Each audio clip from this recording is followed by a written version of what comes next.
First, live, local. This is Fox 12 Now. Hello everyone, welcome back to Fox 12 Now. Thanks for joining us. We're live streaming out of the Fox 12 Oregon newsroom. I'm Greg Nibbler, and on this segment, we're going to be talking about snakes, in part. So this interview that you're going to see is actually with Brian Fry, one of the world's foremost venomologists. Part of what that means, well, part of what he does, is that he studies venomous snakes, both for the properties that venom could entail. He collects it.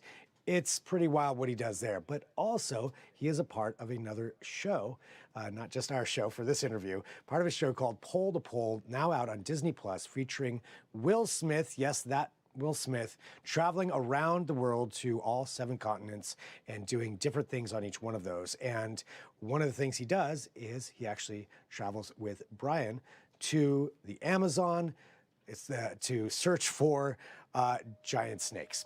So this is part of what they're going to be doing in that episode, and it's called Amazon Dark Waters. And so Brian joined me for an interview.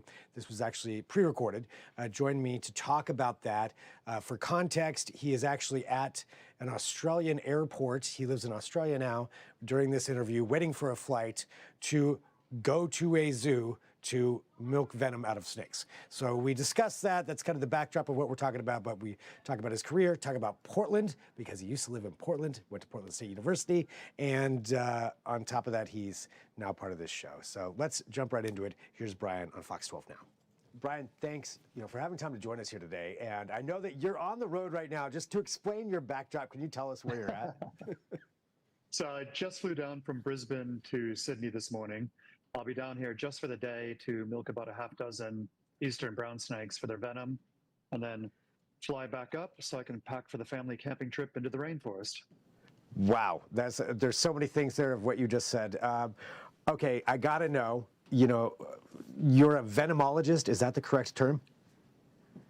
It could be used that way, yeah. Or toxicologist, a lot of different umbrella terms. A lot of different ones that go into that. Okay, and from what I understand, you're also from Portland. Yeah, many a moon ago, almost exactly 30 years ago. Moved here in '97 after finishing up at PSU. Nice. So how does one go from going to Portland State University to being in Australia milking venomous snakes? Well, I've always had a lifelong fascination with venomous snakes, and of course, Australia is the lucky country where we're the only one that has more venomous species of snake than non. So I was about 16 when I decided that I wanted to move to Australia. So I put myself under enormous pressure to get the near perfect marks that it would take to get one of the coveted international PhD scholarships. That was one of the reasons I stayed at home and studied at Portland State, was that I know myself. Like, to quote the words of Oscar Wilde, I can resist anything but temptation. So I needed to just walk myself away and have no distractions, or else I would have too much fun and my grades would suffer. So by staying at home and going to a commuter college, I was able to do that. That was part of my strategy instead of going to the University of Oregon or further afield. And got the near perfect marks that I needed to grab the scholarship. And here we are almost 30 years later. Almost 30 years later. So what is it that draws you to that? What was this attraction that you had at 16 years old? You knew you wanted to work with venomous snakes. I knew it long before then. I was 4 or 5 when I grandly announced that I wanted to study venomous snakes for a living, but unlike little Timmy who wanted to be an astronaut, I managed to pull it off. And so, why is it, after all this time, why is it that you like it so much? Well, I think a lot of it comes from a very early formative experience where the very first thing that I remember is actually being in the hospital, strapped to a hospital bed in absolute agony from spinal meningitis, which is a disease that still strikes terror in the heart of doctors and parents nowadays. Like, there was a case here in Brisbane a few years ago where I think it was 14 kids came down with spinal meningitis, very young children, at a summer camp, and 6 of them died.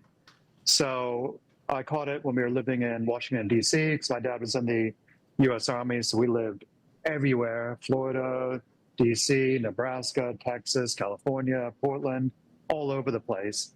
And So I had just started learning how to walk, or I had just learned how to walk when I entered the hospital. I was in there for 2 months. And the reason they had me strapped down and heavily sedated was that they had lines inserted into my temple.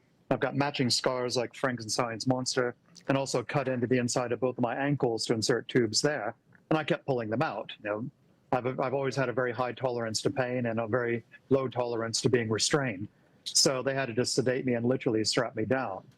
So I was in the Walter Reed Hospital in D.C., America's premier military hospital. If anyone's going to save a kid's life, it's going to be them.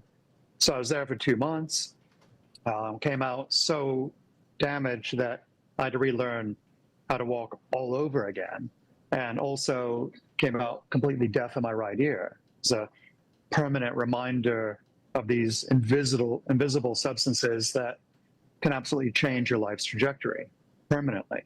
And there was no consideration of mental health for little kids at that point in time. So all I was told was I survived, other kids didn't, which of course left me with a gargantuan case of survivor's guilt, feeling of unworthiness of why me. So I had that drive because of that, but then we'd be looking at pictures in the photo albums of my mom, because she grew up, daughter of Norwegian diplomats, lived in Africa on 2 occasions, lived all over the place, had photos of all these amazing animals that they saw, like cobras in their garden, gaboon viper and their king cobra, even had a black mamba come into their house one time when they were living in Africa. So just fell in love with these creatures, and then combined with this fascination for just everything toxic, it was just a natural outcome that I was going to do venomous snakes. Natural outcome. Yeah. that's maybe for you. Maybe some people would live in fear of that, but that's amazing. So you knew, and you've done this now, and you've made this your career. And, and we got to talk about the show too, that you're on Pole to Pole. So tell me how that came about, how you go from, milking venomous snakes to then being on this television show with Will Smith.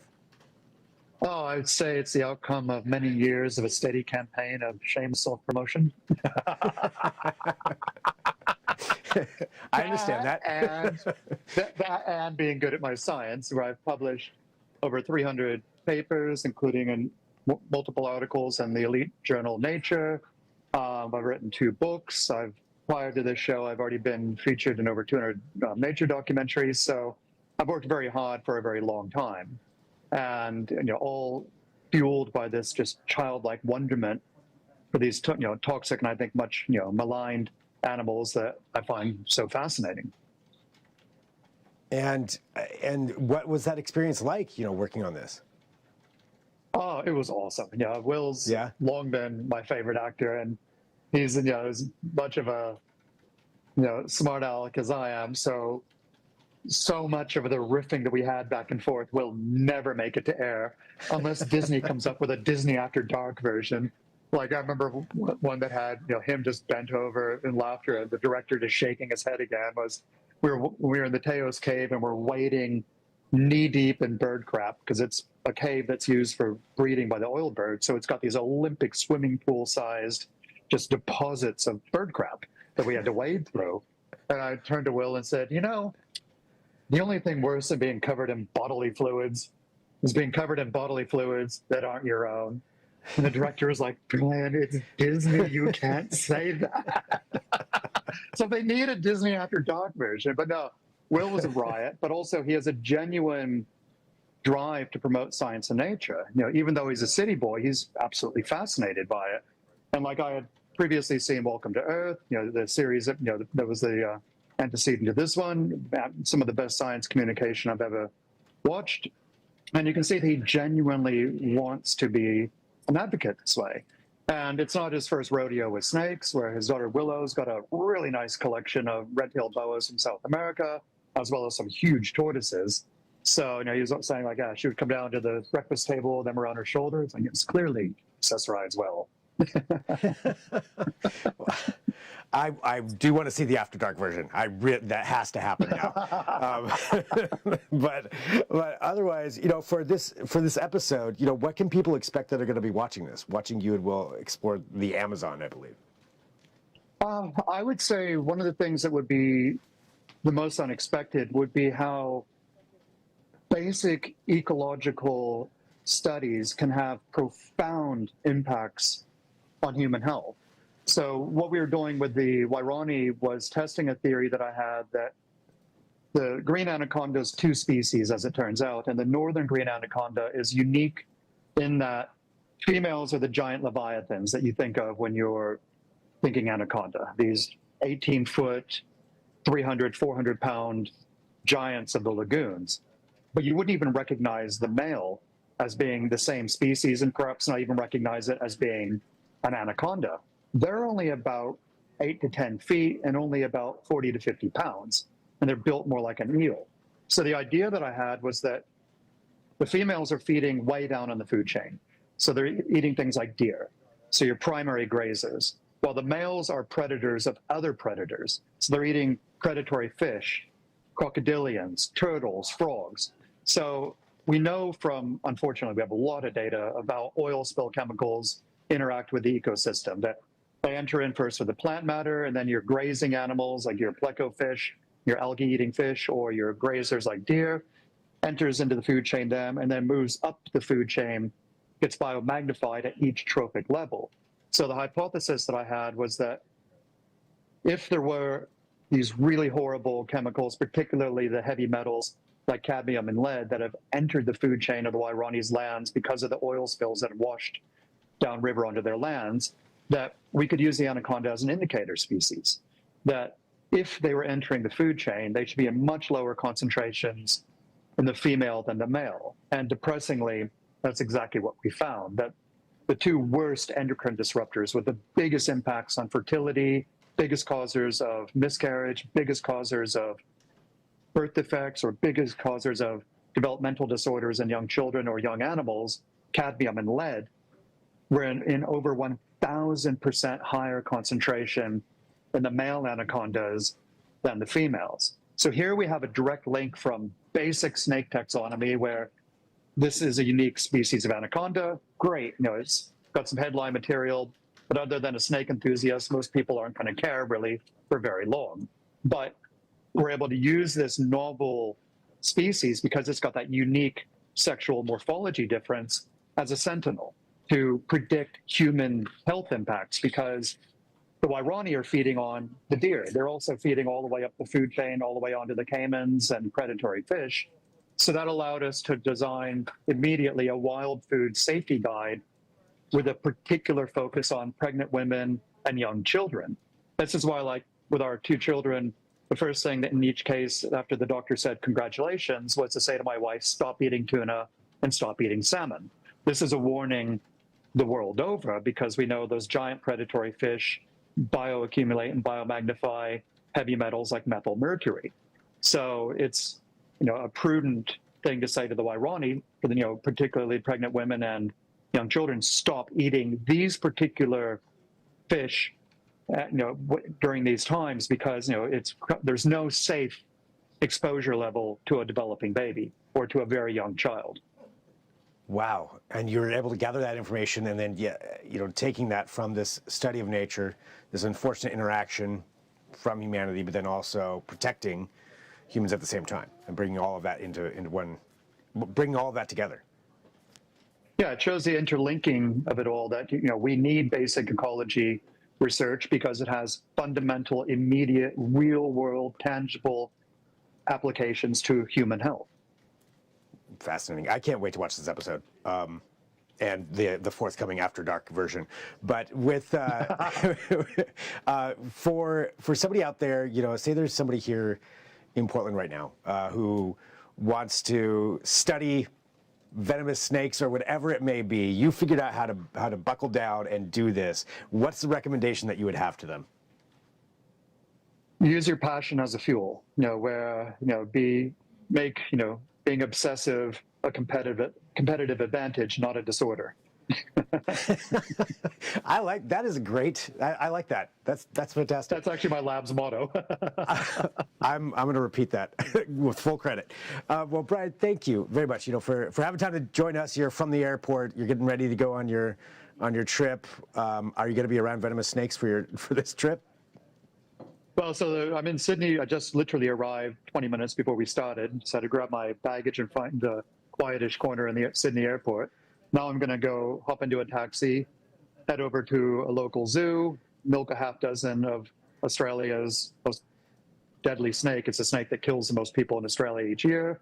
Fly back this evening, pack for the family Christmas camping trip into the rainforest, come back, and then the day after we get back from that, I'm off to the Solomon Islands to sample chemicals leaking out of unexploded World War II bombs there to work out what the public health intersection of that is.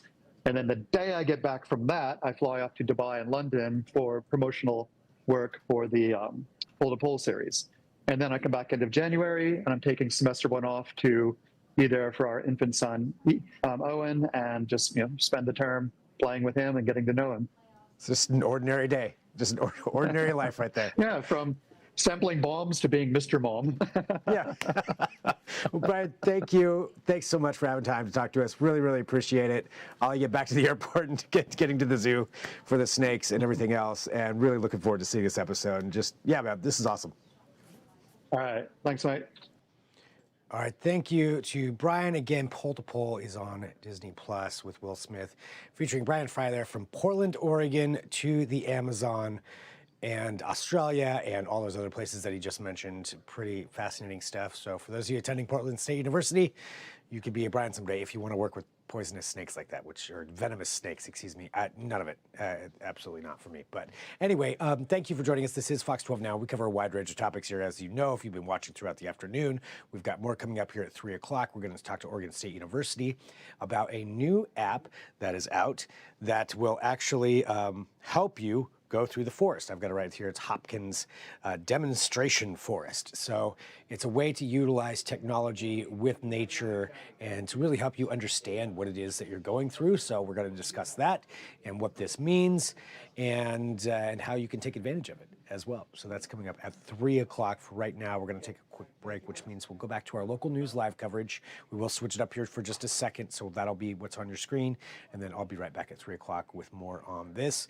And as I said, I've said before, if there's breaking news, we'll have that as well here on Fox 12 Now. If you're watching on YouTube or our other platforms, you'll see this video end. Good time to download that Fox 12 Oregon app as well. We'll talk to you soon. I'm Greg Nibbler. This is Fox 12 Now.